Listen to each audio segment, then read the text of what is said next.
दोस्तों, आज की पारिवारिक कहानी। घर का दरवाजा खुलते ही एक पत्नी की आंखें फटी की फटी रह गई। एक परिवार में एक पति पत्नी थे। एक दिन की बात है, टेलीफोन की घंटी लगातार बज रही थी। इतनी सुबह कौन हो सकता है जो सोने भी नहीं देता। इसी चिड़चिड़ाहट में राहुल ने फोन उठाया। हेलो, कौन है? उसने गुस्से से कहा। दूसरी तरफ से आवाज सुनते ही उसकी नींद एकदम गायब हो गई। नमस्ते बेटा, एक परिचित और प्यार भरी आवाज सुनाई दी। पापा नमस्ते, कैसे हैं आप? राहुल ने जवाब दिया। बेटा, हम बहुत दिनों से तुमसे मिले नहीं हैं, इसीलिए हमने सोचा आज तुम्हारे पास आ जाएं। हम दोनों 10 बजे की गाड़ी से आ रहे हैं, साथ में लंच करेंगे और फिर शाम 4 बजे की ट्रेन से लौट जाएंगे। पापा ने बड़ी सादगी से कहा। राहुल ने उत्साह से जवाब दिया, ठीक है पापा, मैं आपको स्टेशन से लेने आऊँगा। फोन रखकर वह तुरंत कमरे में आया और रचना को यह खुशखबरी सुनाई। उसने कहा, रचना, मम्मी पापा 10 बजे की गाड़ी से आ रहे हैं और हमारे साथ लंच करेंगे। रचना जो रजाई में लिपटी सो रही थी, अचानक यह सुनते ही गुस्से से उठ बैठी। उसके चेहरे पर नाराजगी साफ झलक रही थी। वह रात देर तक पार्टी से आई थी और सुबह चैन से सोना चाहती थी। उसने चिढ़ते हुए कहा, कल ही देर रात तक पार्टी में थकी थी और अब ये सब। अब सुबह सुबह उठकर सबके लिए खाना भी बनाओ। मैंने तो नौकरानी बनकर रह गई हूँ इस घर में। रचना गुस्से से उठी और बाथरूम में चली गई, जबकि राहुल उसे चुपचाप देखता रह गया। कुछ देर बाद जब वह बाथरूम से बाहर आई तो राहुल ने पूछा, क्या बनाओगी? गुस्से से भरी रचना ने तुनक कर कहा, तुम्हें तलकर खिला दूंगी। राहुल ने कुछ नहीं कहा, बस चुपचाप तैयार होने लगा। उसे मम्मी पापा को लेने स्टेशन जाना था। थोड़ी देर बाद राहुल ने रचना से कहा, मैं स्टेशन जा रहा हूँ मम्मी पापा को लेने, और वह घर से निकल गया। रचना का गुस्सा अब भी कम नहीं हुआ था। वह बड़बड़ाते हुए रसोई में खाना बनाने लगी। बिना किसी ध्यान के दाल सब्जी में नमक और मसाले डालती रही। उसे यह भी परवाह नहीं थी कि खाना ठीक से बन रहा है या नहीं। उसके मन में बस एक ही बात थी कि उसकी नींद खराब हो गई और अब उसे खाना बनाना पड़ रहा है। पराठे तलते हुए वह सोच रही थी कि यह सब जल्दी खत्म हो जाए ताकि वह आराम कर सके। खाना बनाकर वह नहाने चली गई। नहाकर निकली और फिर सोफे पर बैठकर अखबार पढ़ने लगी। उसके मन में बस यही चल रहा था कि मम्मी पापा आएं, जल्दी से खाना खाएं और फिर वापस चले जाएं ताकि वह चैन से सो सके।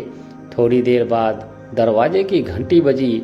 रचना ने भारी मन से उठकर दरवाज़ा खोला, लेकिन दरवाज़ा खोलते ही उसके होश उड़ गए। दरवाजे पर राहुल के मम्मी पापा नहीं, बल्कि उसके अपने मम्मी पापा खड़े थे। रचना की आंखें हैरानी से फटी की फटी रह गई और वह चुपचाप उन्हें देखती रह गई। मम्मी ने आगे बढ़कर उसे हल्का सा झिकझोरा और कहा, क्या हुआ? इतनी हैरान क्यों हो रही है? क्या राहुल ने तुझे बताया नहीं था कि हम आ रहे हैं? रचना की जैसे नींद से जागी और उसने धीरे से कहा, नहीं मम्मी, इन्होंने बताया तो था, लेकिन फिर वह झेपते हुए बोली, अंदर आइए ना। राहुल इस बीच हंसते हुए यह सब देख रहा था। थोड़ी देर इधर उधर की बातें होने लगी। सबने साथ बैठकर बातें की। थोड़ी देर बाद रचना के पापा ने मजाकिया अंदाज में कहा, रचना, गप्पे ही मारती रहोगी या कुछ खिलाएगी भी? यह सुनकर रचना के पसीने छूटने लगे। उसे समझ नहीं आ रहा था कि वह क्या करे। उसने अधपके और जले हुए खाने को ही परोसना पड़ा। मम्मी पापा ने खाना शुरू तो किया, लेकिन उनके चेहरे पर एक प्रश्न चिन्ह था। रचना यह महसूस कर रही थी कि उन्होंने उसका बना हुआ ऐसा बेस्वाद खाना पहले कभी नहीं खाया था। मम्मी पापा के चेहरे पर एक सवाल साफ झलक रहा था कि उनकी बेटी जो हमेशा स्वादिष्ट खाना बनाती थी आज ऐसा क्यों कर रही है। रचना का चेहरा शर्म से लाल हो गया था। वह सिर झुकाए चुपचाप बैठी रही। वह मम्मी पापा से आंख भी नहीं मिला पा रही थी। खाना खत्म करने के बाद सब लोग ड्राइंग रूम में बैठे। राहुल ने कहा, मुझे कुछ काम है, मैं थोड़ी देर में आता हूँ, और वह बाहर चला गया। राहुल के जाने के बाद रचना की मम्मी, जो अब तक चुप बैठी थी, बोली, बेटी, क्या राहुल ने तुम्हें नहीं बताया था कि हम आ रहे हैं? रचना ने अब चुप नहीं रहा गया। उसने झट से कहा, राहुल ने तो कहा था कि मम्मी पापा आ रहे हैं, पर मैं समझी कि उनके मम्मी पापा आ रहे हैं। मम्मी को अब पूरी बात समझ में आ गई थी।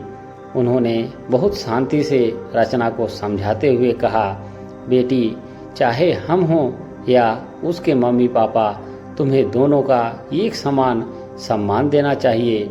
जैसे राहुल हमारी इज्जत करता है, वैसे ही तुम्हें भी उसके माता पिता और रिश्तेदारों का आदर करना चाहिए। रिश्ते कोई भी हो, मायके या ससुराल के, उनमें फर्क नहीं करना चाहिए। हर रिश्ता महत्वपूर्ण है। रचना की आंखों में आंसू आ गए।